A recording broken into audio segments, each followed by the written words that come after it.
Ակադեմիկոս Գրիգորի Գաբրելյանցի վերջերս հրատարակված «Մարդը և քարը» գիրքը վերնագրից թելադրվող հետաքրքրությամբ է մեզ գրավել։ Նվեր ստանալուն պես կարդացի, ինչպես ասում են, մեկ շնչով։ Մարդու և քարի փոխհարաբերությունների, նրանց անառարկելի կապի ու հազարամյակներ ձգվող համակեցության մասին նորեն խորհել հետաքրքիր էր։ Գրքում մասնագիտական անդրադարձ կա երկու երևույթների ծագումնաբանության՝ Շուշիի հեղինակի իսկ հավաքածուից ստեղծված երկրագիտական բացառիկ թանգարանի նմուշների, անգամ թանկարժեք քարերի ու ապարների և կանանց անունների ծննդյան ամիսների հետ համադրելիության մասին։ Գիրքը լավագույն առիթ էր նորից հանդիպելու հայտնի գիտնականին, այս անգամ մեկ այլ վայրում, որն անմիջական կապ ունի մեր հայրենակցի հետ։ Խոսքը Շուշիի բաց երկնքի տակ քանդակների պուրակի մասին է։ Очень интересная структура, сделанная вот это Липпи, Массимо Липпи, прекрасный итальянский профессор, прекрасный скульптор, великолепно работает, очень быстро, решительно и мощно. Очень патриотичны вот эти скульптуры, они тоже символические. Видите, разорванные цепи, они очень подходят к нашей стране. Это наша тема, да. Да. Прекрасные, интересные скульптуры, связанные с магией, скульптуры индуса. Очень интересно. Вот китаец, как всегда, прагматичен. Посмотрите на любую скульптуру, вот на эту. Посмотрите, сколько здесь гармонии в этой скульптуре. Это все вырастает из камня. Вы видите, здесь камень сплетается с человеческим телом, не раскрытый до конца. Совершенно магическая скульптура, которая перед нами стоит. Это тоже вот это все из языческого изображения, но столько символики. Каждый может видеть все, что он хочет. Вот это есть предел. Нету предела видения здесь. Вот это сделал сын Липпи. Видите, это стол мира. Прекрасная идея. Он знает, Карабаху больше всего нужен мир. Вот такой стол. Свободный, простой.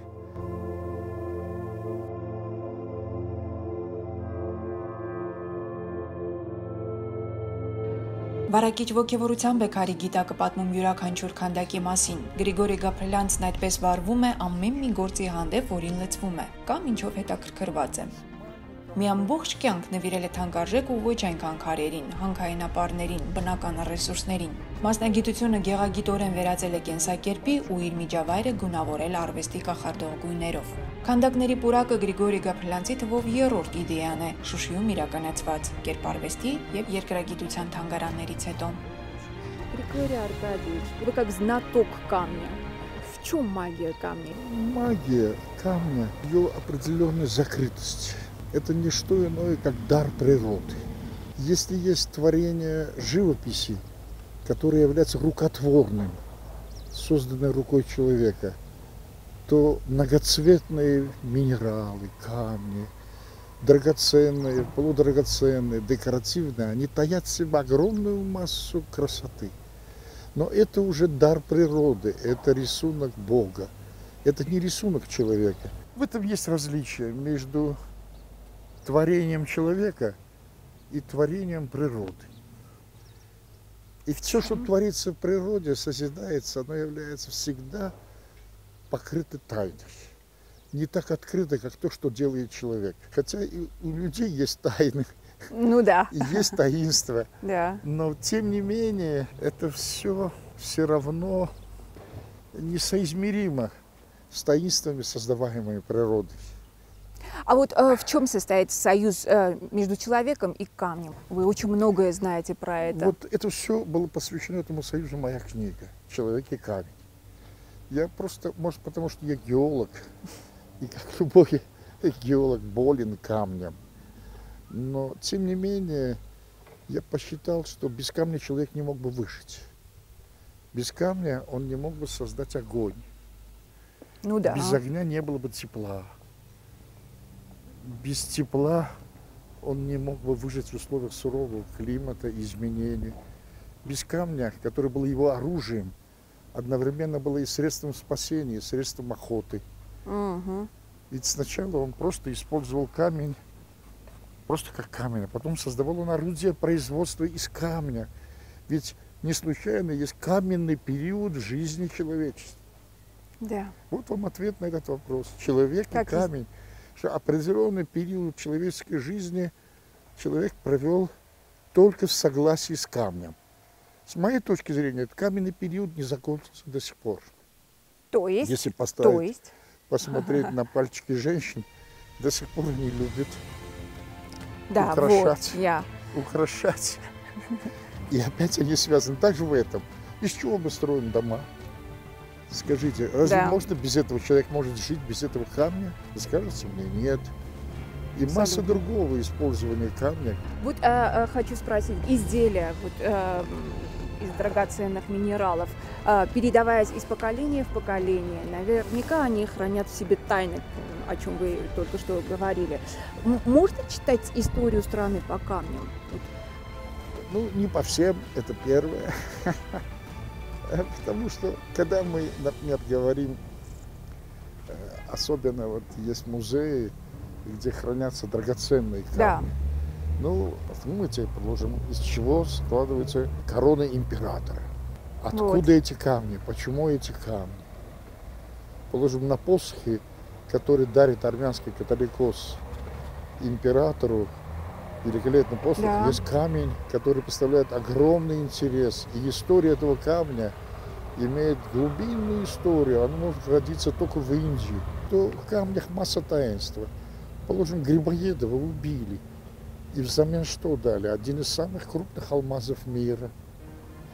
И вот это и есть история в этом камне. Конечно. Потому что еще до этого этот камень проходил из одного в другое и в третье. Գրիգորի Գաբրելյանցը հայտնագործել է նավթի, գազի եւ այլ օգտակար հնածոների մի շարք հանքավայրեր։ Թուրքմենիայի գլխավոր երկրաբանն էր։ Գլխավորել է համամիութենական երկրաբանական գիտահետազոտական նավթային ինստիտուտը։ ԽՍՀՄ վերջին գեոլոգիայի նախարարն էր։ Այժմ հանրապետության նախագահի խորհրդականն է։ Գաբրելյանցը ԽՍՀՄ պետական մրցանակի դափնեկիր է, հանքաերկրաբանական գիտությունների դոկտոր։ Ռուսաստանի գիտությունների ակադեմիայի եւ Հայաստանի Հանրապետության գիտությունների ազգային ակադեմիայի արտասահմանյան անդամ։ 17 գյուտերի 157 հոդվածների, 7 մենագրությունների եւ 3 դասագրքերի հեղինակ է։ Вот камень невосполнимое, да, богатство, а вот человечество постоянно извлекает из недр. А если вдруг закончится? Все кончится. Все когда-нибудь. Да? Обязательно. И даже человек, и даже земля, и родится новое. Все неизбежно меняется, обязательно. Нет ничего вечного. Все находится в движении, все находится в измерении. Просто жизнь камня значительно дольше и длиннее. Она исчисляется миллиардами лет, в отличие от человеческой жизни. Жизнь Земли исчисляется где-то около 6 миллиардов лет. А жизнь человека от первоначально появившегося человека, как сейчас доказывается в Африке, то максимум от 5 до 7 лет, миллионов лет. Ну, сравните 6 миллиардов и 5 миллионов лет. Вы можете вообразить, насколько несопоставимые процессы. А что касается невосполнимости, действительно невосполнимости, ну, все зависит от того, какой камень. Некоторые быстро кончаются, особо красивые. Вот кончился чароид, один из моих любимых камней. Кончаются уральские самые красивые малахиты, которые были на свете. Если вы были в Эрмитаже и видели эти вазы гигантские, хотя бы в кино, они все сделаны из уральского малахита. Такого малахита больше нет. Есть малахит в Африке, Зимбабве, в других, но у него совсем другая структура, другой цвет, другая глубина проникновения света и все остальное. Ну вот человечество начало создать искусственные камни, очень похожие, кстати, на вот такие драгоценные камни. Да, оно способно, не все камни, оно способно создавать камни, которые кристаллизуются, которые выращиваются из определенных растворов. И в этой плоскости очень много сделано, начиная от алмазов. Да. Первое, что сделано. Но все дело в том, что все искусственные камни отличаются одной характерной чертой. В них нет недостатков. Если Вот разница, да, в чем? Если вы хотите узнать, у вас бриллиант натуральный или нет, то прежде всего найдите в нем недостаток. Если вы не найдете, то значит он не натуральный. Да. И таким образом упрощается, да, ценность Да, камня. конечно, совсем он становится. Хотя внешне он может быть таким же, но никто никогда не поверит видя этот камень, Значит, что он является сейчас трудно. даром природы и может быть... Нет, Вот, не к трудно. сожалению. Люди перестали. Это строго контролируется. Было время, когда их очень много было на рынке. Сейчас можно только у Шулера найти. Ни один серьезный продавец не позволит себе продавать алмазы искусственные. Он сам себе нанесет такой вред. Но мало кто разбирается в этом, обычный покупатель. Те, кто покупает алмазы по цене, по Ну да, стоимости в этом до случае. сотни тысяч долларов, миллиона, они-то знают. И не просто покупают, а покупают с помощью экспертов. Գառնան երկրորդ օրը Գրիգորի Գաբրելյանցը նշանավորում է իր ծննդյան տարեդարձը, եւ դա նա միշտ անում է օրիգինալ տարբերակով։ Այս անգամ օրինակ, նա իր մտերիմներին հրավիրել է ծննդյան 30681-րդ օրադարձին, եւ այն դարձյալ տոնել գաղափարական սցենարով։ Գեղագետը վաղուց էր ուզում պատկերասրահում ունենալ Մարտիրոս Սարյանի կտավներից, եւ դա անելու համար մեծ արվեստասերը աճուրդ է կազմակերպել իր կոլեկցիայից որոշները վաճառելու եւ այդ գումարով Սարյան գնելու համար։ Դա անելու համար գեղագետը հրավիրել է համախոհներին իհարկե, այդպիսով ծննդյան տարեդարձը վերածելով բարեգործական ակցիայի։ Почему я измеряю в днях? Потому что, с моей точки зрения, год какая-то условная единица. Положим, каждый день происходит событие. Каждый день насыщен либо отрицательными, либо положительными эмоциями. Каждый день приносит какой-то интерес, какую-то проблему вы решаете. Поэтому я измеряю днями. Я думаю, что, как и у любого человека, есть радостные, есть счастливые, есть просто тягостные дни. И надо уметь обладать достаточной силой, чтобы суметь отделить вот эти тягостные дни от благих, и чтобы они не подавили вас, а просто суметь отличить главное от неглавного и продолжать жизнь, каждый раз ставя новые цели. Если так, то это каждый день становится интересно.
Գաբրիելյանցը գիտի երեկոն հաճելի եւ օգտակար դարձնելու բոլոր գաղտնիքները։ Շուշիի կերպարվեստի թանգարանում Սարյան ունենալու գործընթացն արդեն սկսված է։ Մնում է սպասել այդ нышանակալի օրվան։ Իսկ մինչ Քարերի սիմֆոնիայի ներքո մեր զրույցն է շարունակվել։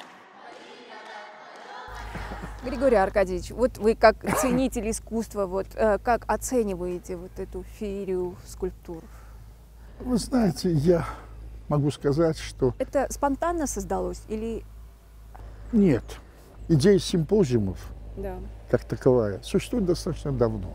И я очень благодарен авторам, тех, кто перенес эту идею на Карабахскую землю. Это был Виген Аветисян и Да. Нарине Агабалян, наш милый министр культуры, который Тогдашний. очень хорошо сумела среагировать. Это первое, это симпозиумы. Вот с этого начинается все. С моей точки зрения, симпозиум имеет не только такое глобальное значение, как создание произведения скульптуры. Конечно, можно создать и более интересные скульптуры, можно создать и более красивые, и подчиненные какой-то определенной идее. Дело в том, что во время создания скульптур на симпозиуме мы не можем диктовать скульптуру, мы не заказываем. Он делает то, что он хочет. Он делает то, что он может сделать. И, наконец, он сделает то, что он может сделать за тот короткий период, в котором он находится в этой стране. Поэтому надо на эти произведения смотреть как на дар. И не просто на дар. Если мы обратимся к тому, кто создатели этих скульптур, то посмотрите, это итальянский скульптор, бельгийский скульптор, американский скульптор, скульпторы из Индии, Китая, скульпторы из Японии, ну, естественно, из Армении и из многих-многих стран. А что это значит? Это значит, эти люди, которые приехали сюда, это во-первых, высокоинтеллектуальные люди. Это первое.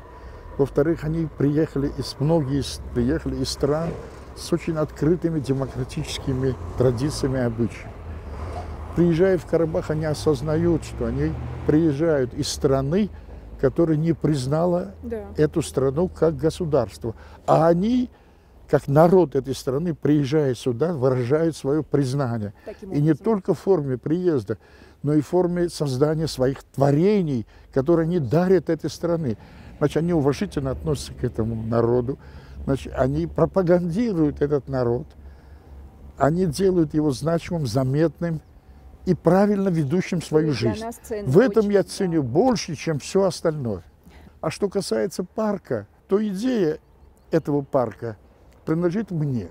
Только парк. То все остальное... Это ваша третья уже, да, идея? Наверное, может быть. Для Шуши. Не третья, а больше еще есть. Для Шуши конкретно. Для Шуши, вы создали два музея, и вот третья под открытым небом. Была. Когда я увидел, что эти скульптуры находятся, часть из них находится во дворе на Рекацы, другая часть, вот здесь предбанники. Да, решили все собрать. Я решил создать. И тогда я вспомнил, что некогда я был, еще в молодые годы, 60-е годы, я был в Швеции, парке, который назывался Мильсгаден.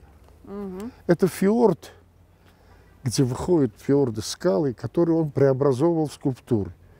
В открытом пространстве, рядом океан. И это был назван первый парк скульптур. Потом Буркина-Фасо. Я увидел африканца, который из скал вырубает скульптуры. И там создан опять официальный парк скульптур. Такой парк скульптур есть в Венгрии. Всего 7 стран. Я подумал, а если мы сделаем этот парк скульптур у себя? То есть парк скульптур – это то, когда главным произведением искусства является только скульптура. Да. Что я очень рад, что это признается людьми, а признанием является, что многие свадебные кортежи сейчас останавливаются. Уже, да? Да, и молодожены очень любят приходить сюда. Очень много детей со школ. Здесь часто смотрят, бегают. Потому что все очень красиво здесь. Эти скульптуры доступны. В отличие от картин, на них можно залезать, садиться, смещаться, фотографироваться, обниматься и все что угодно. Поэтому... А есть ваша любимая? Покажите нам. Покажу. Вот. Это серая из базальта скульптура. Вы знаете, что мне нравится в скульптуре и вообще в произведениях? Это некоторая закрытость, когда ты должен вглядываться. Я не люблю обнаженные скульптуры, когда смотришь, и все понятно. Все понятно, да. Это уже лучше всего сделает фотограф или оператор наш может снять его в таком ракурсе, это будет видно. А эту скульптуру и вообще любые закрытые надо вникать, надо посмотреть, надо почувствовать, надо проникнуть. Այս տարիների ընթացքում տասնյակ երկրների ժամանած քանդակագործների մտքի ու երևակայության թռիչքը յուրօրինակ կոլորիտ է հաղորդել Շուշիի մուլտիկուլտուրալ դիմագծին։ Պուրակի հետ կապված մտահղացումները հեռու են ավարտական փուլից, անելիքներ դեռ շատ կան։ Надо готовить следующую площадку, и я думаю, что должны быть 3 площадки. Въезд в город должен состоять... Да, если вы посмотрите, там открывается прекрасная перспектива. Это по этапам. Это первый этап, второй этап и третий этап должен быть. Это будет уникальный въезд в город, который через парк скульптур вы въезжаете в культурный центр вот этой страны. Шуши все равно опять снова возвращается к статусу культурного центра Арцаха. Так и есть. Человек стремится к совершенству, к идеалу. Этому есть предел? Нет. Нет. Нет. А может, все сходит на нет, на исходную точку опять? Вы знаете, оно переходит из одного состояния в другое. появляются разные оценки ценностей, разные меры измерения ценностей. Во времени. Во времени. Да. Поэтому они меняются. Если вы посмотрите от первобытных скульптур, первобытной пещерной живописи, а тогда это были шедеврами, а сегодня мы относим их к категории примитивной живописи. То же самое ранние скульптуры, Да. которые еще до языческое время, а еще более в языческое время, изображали каких-то богов, полубогов. Они же не представляют никакой такой, будем говорить, эстетической красоты. Они несут в себе какую-то нагрузку величия. Ваше воображение может позволить вам видеть все, что вы хотите. Все зависит от степени вашего интеллекта, от степени вашего настроения, от степени вашего эмоционального настроя.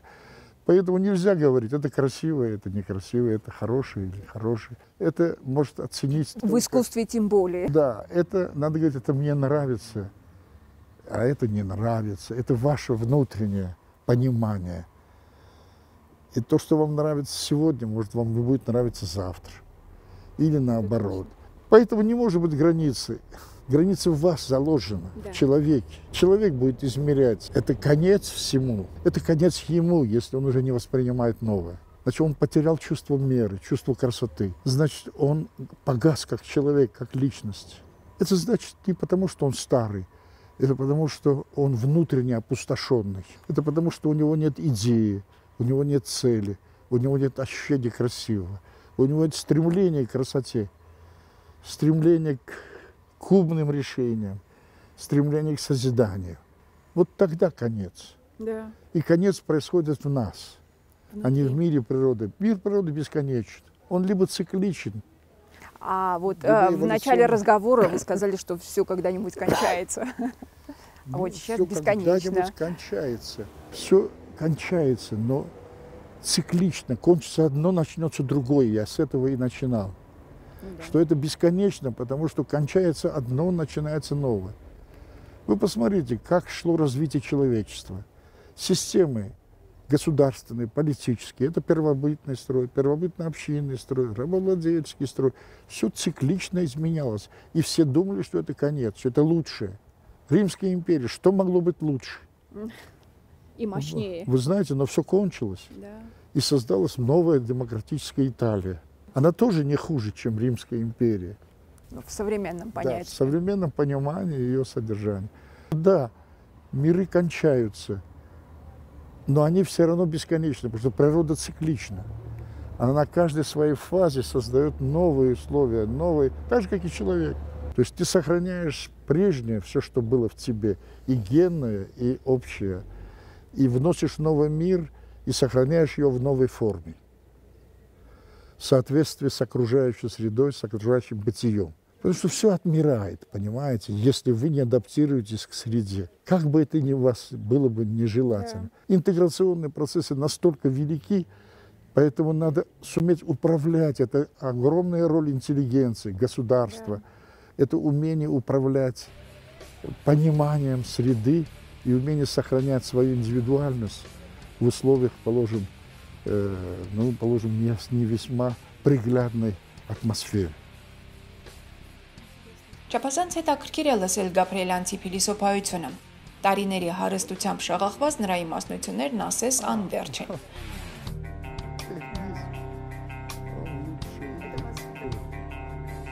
Он борец. Вся система. Красный политик, он умнее всех. Умнее